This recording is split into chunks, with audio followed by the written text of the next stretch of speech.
we talk about from the income point of view. The married filing joint return does not care whether one of the spouse has no income. Okay? But what about from the timeline point of view?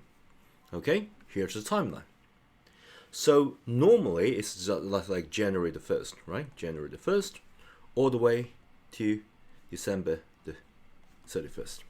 Okay, that's the typical tax year. What about you got married at, I don't know, March, okay? What about you get married here, and then this is the end of the tax year, December 31st. What should you do?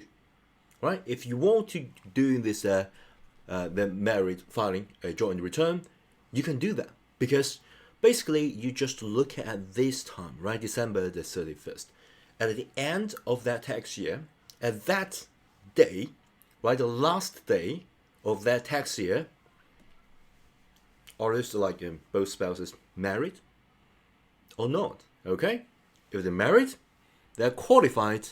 Remember, it's qualified for married and filing joint return, but also they can file a separate return. Okay? They have the option. They have the right to choose. Okay? They can choose this, file jointly, or they can choose file separately. It doesn't really matter.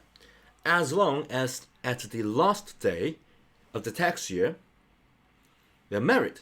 Okay?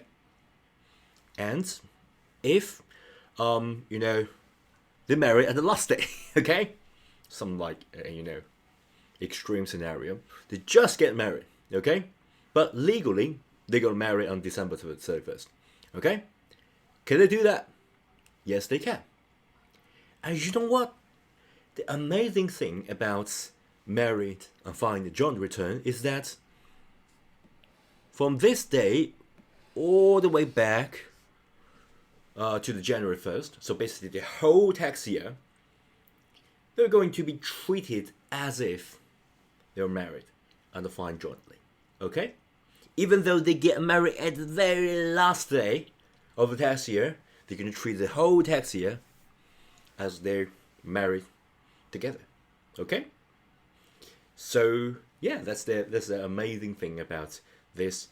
It doesn't really matter you marry in March, October, or December 31st at the very last day, as long as we just check the last day of the tax year, they're married, right? And then they have the right to choose the married filing a joint return or married filing a separate return. Doesn't really matter, but they're going to choose if they're married filing jointly, they can treat the whole tax year as if they were together. Okay, that's amazing. And what about some unfortunate scenario? For example, still there's a timeline. What about at a certain point during that tax year, one of the spouse pass away? Unfortunately, can they still at the end of this year, right, December 31st, can they still say, well, technically they're still married, right? Even though one of the spouse unfortunately passed away, they're still married. So you know what?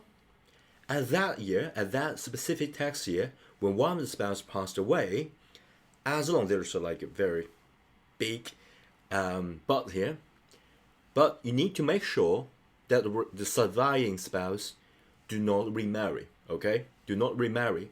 At that year, still that surviving spouse still eligible to file jointly. Okay, so still can file as if they were married and filing a joint return, even though one of the spouse at that specific time, like December 31st, when you check, one of the spouses passed away at that year. Okay, but the surviving spouse did not remarry. Okay, so you know what? They can also treat that specific year as a married filing a joint return. Okay? Yeah, as simple as that.